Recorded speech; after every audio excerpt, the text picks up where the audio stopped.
Hellish battles at the front, the armed forces of Ukraine are grinding the enemy to dust. The Russian army tried to break through our defenses in Donbass. Ukrainian heroes destroyed the entire column of occupiers. Unique footage of real battles. The losses were shocking. The situation is explosive in Russia. The situation in the Bryansk region is becoming increasingly tense.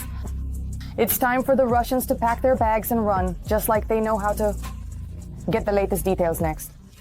In the Kharkiv direction near Volchansk, the invading army continues its unsuccessful assault actions using armored vehicles to attack Ukrainian positions. This is reported by the Operational Strategic Group of Troops Khortytsia. Ukrainian warriors managed to push back the Russian soldiers, and the FPV drone operators were able to destroy 2 armored vehicles and damage another one. Enemy forces were also destroyed. The enemy and the remnants of the surviving infantry were hit by strike drones.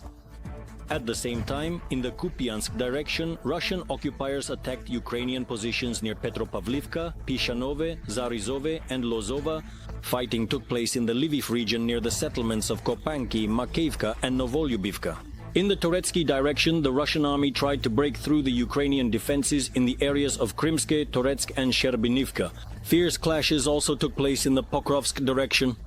The invaders wanted to push the Ukrainian warriors back, particularly near Tarasivka, Malinivka, Promen, Novoalexandrovka, Alexeivka and Ulakli, but they were unsuccessful.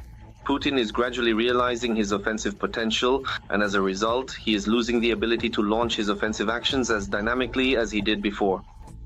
As for the dynamics, I think it's important to note the following fact. Just 3 days ago, there was a significant surge in Russian military activity across various sections of the front, i.e. including in the Pokrovsk direction. There are simply not enough resources right now for a serious increase in their activity on the battlefield. Pay attention, we are already hearing from our intelligence that the operational reserves the enemy was holding back to conduct. The fighting is happening right in Pokrovsk and in Mirnohrad itself.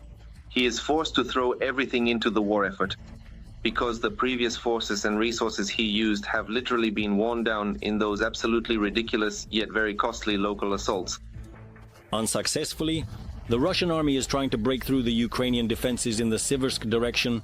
The FPV drone pilots in the armed forces of Ukraine, in turn, carried out targeted strikes on the enemy's positions and personnel, significantly complicating their ability to conduct further offensive actions.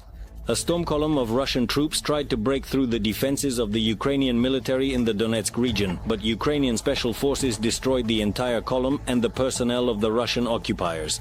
This was reported by the Operational Strategic Group of Troops Khortytsia. The enemy army was approaching the defensive fortifications of the Ukrainian warriors. However, the fighters of the 5th Separate Battalion of the National Guard's Special Operations Center, Omega, stopped them with precise mortar fire. The enemy's unsuccessful assault ended with 3 destroyed units of equipment and eliminated personnel. At the same time, the General Staff of the Armed Forces of Ukraine confirmed a precision strike by the defense forces on strategic military and fuel energy infrastructure targets of the Russian Federation. As a result of a successful operation, the Alisky oil refinery in the Krasnodar region was hit. A large-scale fire has been recorded at the site. 2 more oil refineries, which provided fuel transportation for the needs of the Russian occupation forces, were also hit. In total, 20 out of 32 oil industry facilities in Russia have already sustained damage of varying degrees. There are no chaotic attacks happening, and it seems like a systematic approach anywhere. No. Our drones are arriving at energy infrastructure sites, leading to a certain depletion of Russian military resources. Note that the series of attacks in the southern Russian Federation, including in the Krasnodar region, has actually led to a certain collapse. The collapse of the actions of the Russian army concentrated in the south of our country. When was the last time we heard about large-scale offensive actions in the south of Khertsovskaya or in the south of Zaporizhia region? Static pedicides are happening there. There is no talk of scaling up military actions. This is how the USSR hits Russian soldiers who were advancing this time, even though they were actually retreating on motorcycles. To be continued. RGS. The so-called offensive, in fact, retreat actions were carried out by the occupying army in the Novopavlivka direction near Constantinople and Novokomar. It won't start. It won't start.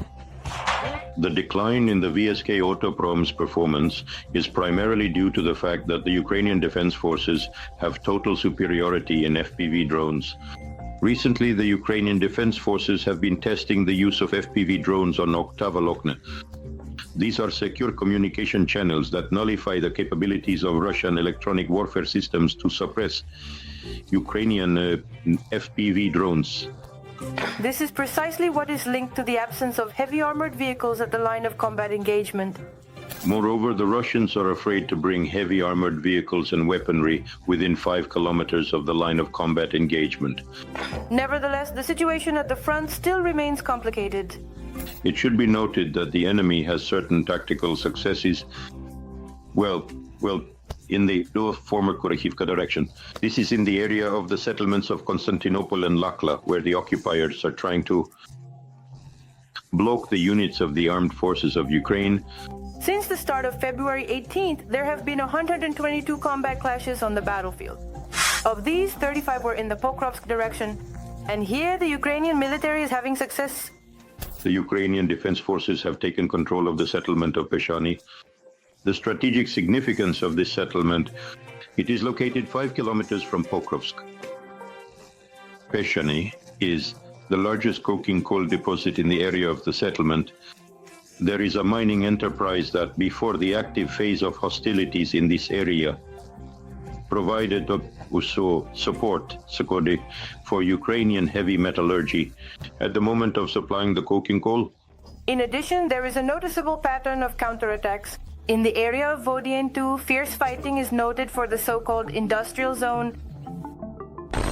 In the Kupiansk direction, fighting is ongoing for Kupiansk-Uglovoy, the largest logistics hub of the armed forces of Ukraine. In addition, the occupiers are trying to push the Ukrainian Defense Forces along the Oskol River. This is already the Sloviansk-Kramatorsk agglomeration. Heavy fighting in Chasiv. Moreover, the Ukrainian Defense Forces are keeping almost the last neighborhood under control.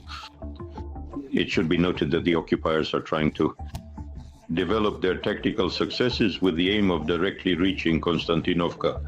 This tactic will help the occupiers in the Turetsky direction, but in the Svatove direction, the armed forces of Ukraine are ahead. Who forces the Russians to rush ahead, they are also unsuccessfully landing troops in the Kherson direction with the aim of dispersing Ukrainian forces. The armed forces of Ukraine are also having successes in Kursk. Russian propagandists are loudly proclaiming that the armed forces of Ukraine are supposedly amassing troops at the borders of the Kursk and Bryansk regions. The occupiers celebrate the defeat of their column in the area of the settlement of Nikolskoye. Moreover, the fact is noted that North Korean servicemen refuse to participate in the evacuation activities of Russian servicemen who are blocked in this area. High losses are reported both in personnel and in armored vehicles. However, the Russian leadership, as usual, finds this uninteresting. What is really interesting to Putin and his accomplices is creating an illusion of fear in the world. Surely Russia has deployed its forces in the Mediterranean and Black Seas for this purpose. 5 ships, 4 of which are carriers of Caliber cruise missiles, with a total salvo of up to 30 missiles. Also last night there was a strike on the Russian-controlled base Khmeimim in Syria. In the attack the Russians blamed Israel, but who actually benefits from this, and we'll talk about many other things in the studio.